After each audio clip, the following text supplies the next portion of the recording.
in our next guest, and that's going to be Phil Strebel. He is Chief Market Strategist at Blue Line Futures. Welcome back to the show, Phil. Yeah, thanks for having me on, Tom. All right, so give me your take here on equities. You know, a pretty rough April for stocks, but, you know, seeing that rebound, the optimism's coming back in here, Phil.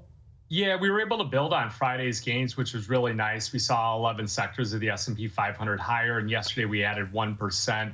The S&P 500 remains above like our critical pocket support level, 5150 down to 5130. Track back up. This 5200 to 5211 looks a little bit lofty. That's where we start to make like a lower high on the charts and tend to roll over. 80% of the S&P 500 has already reported earnings. Looks like there's not a lot of economic data coming out here. We'll start getting some trickling out tomorrow. Only Kashkari here speaks today. So doesn't look like there's going to be a lot to really make an explosive move, but a lot of times when you get these quiet periods, people start looking at other geopolitical risks and things like that. You know, we saw Israel starting to invade in Rafah, and then also Russia announcing the use of them practicing or getting acclimated to using tactical nuclear weapons. I think that if that starts to gather some steam, if you're an equities trader, keep an eye on the crude oil market, because if it starts to take off to the upside, we breach like something like $79.50, $80, U.S. equities are probably going to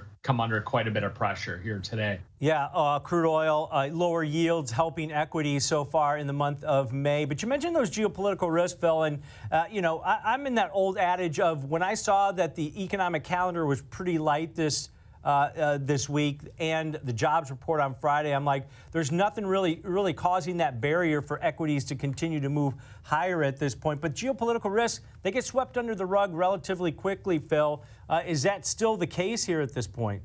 Looks, I mean, it could be, but is there the escalation? Is there something where like new elements are being brought in? And I think that verbiage from Russia definitely heightens things a bit up. And then also, you know, Israel taking unprecedented steps. So if you look at one of the things for, you know, measuring geopolitical risk, you want to look at the gold market, and it's really trapped between like the 2300, 2280 on the downside, and then 2351 on the upside. Unless we break out above there, I don't think that we're going to threaten, you know, 2400 and new all-time highs. So that's, you know, as like a trader and any of your watchers out there, what they want to do and how we're talking about like economic data and things like that is when you come to like over the weekend time, when you get the downtime, you really want to measure and map out what comes out throughout the week. And it's just, we just said that there wasn't a lot on the docket. So you have to look at, hey, what other outside influences could play a role on your portfolio? Is your position sizing right? And things like that. So we're seeing a lot of people trimming some of their metals positions off right here, trimming some of the equity positions off because of the fact that we've had a nice little move higher here. And they're going to wait and see on what the next, you know, shoe to drop is as far as the markets are concerned. Yeah, you mentioned gold. That's off of those all-time highs that we hit just about a month ago. The dollar's kind of firming up here, Phil, at this point. You know, off of those levels that we saw just about a week ago, less than a week ago, above the 106 level, we're back near 105. Is that maybe that caveat that can help equities at this point? Because a lot of people are calling if the dollar was hitting 107, 108, equities are going to be in trouble, but that's reversed hard.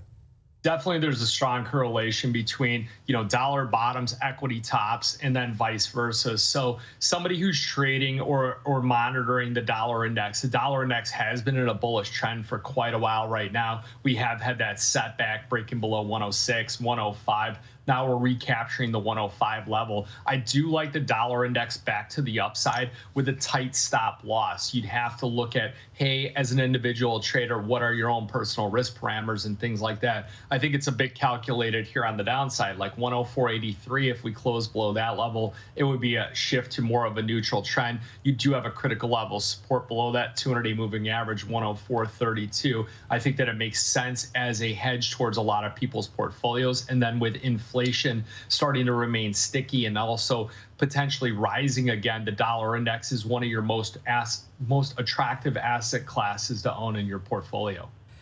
Yeah, and you look at you know, the impact of yields falling here, Phil. I think that's been pretty substantial here. Last week, the 10-year was off 11 basis points. I mean, we're back below 4.5% at this point. Does that also tend to lend support? And what's your thought process here where, you know, all these people coming out with predictions on how many cuts we're going to get this year, they've been completely wrong. The Fed's been wrong. I mean, is that play in here where I'm thinking now that everybody's predicted only one rate cut this year? I'm kind of in the opposite camp here going. Now you're going for 6 rate cuts here. I got a flip-flop, Phil. When that prediction came out where it was like 5-6 rate cuts as a commodities broker and trader, you know, and you see some of these asset classes like gold and silver and everything else just flying through the roof, it's natural you do have to trim some of those positions out. But also as a commodities trader, you get a lot of insights as far as, you know, what is impacting, you know, inflation and things like that. Of course, there's other components out there like insurance costs and, you know, rent on houses and stuff. But watching like full-blown sectors like the agricultural markets had a great day yesterday. Right. Some of the meat markets, the live cattle, we've seen periods where they've gone up substantially. And even with the softs, everyone was talking about cocoa and things like that. These are things that are small inputs that impact, you know, goods at the end of their production cycle, and the inflation tends to gravitate around there. So if you look at, you know, where things are at, you're gonna know that if you trade commodities, you'll know that that inflation is stickier. Now, whether or not it's going to come down, I don't know. And all of a sudden, the interest rate cuts start to play into a role.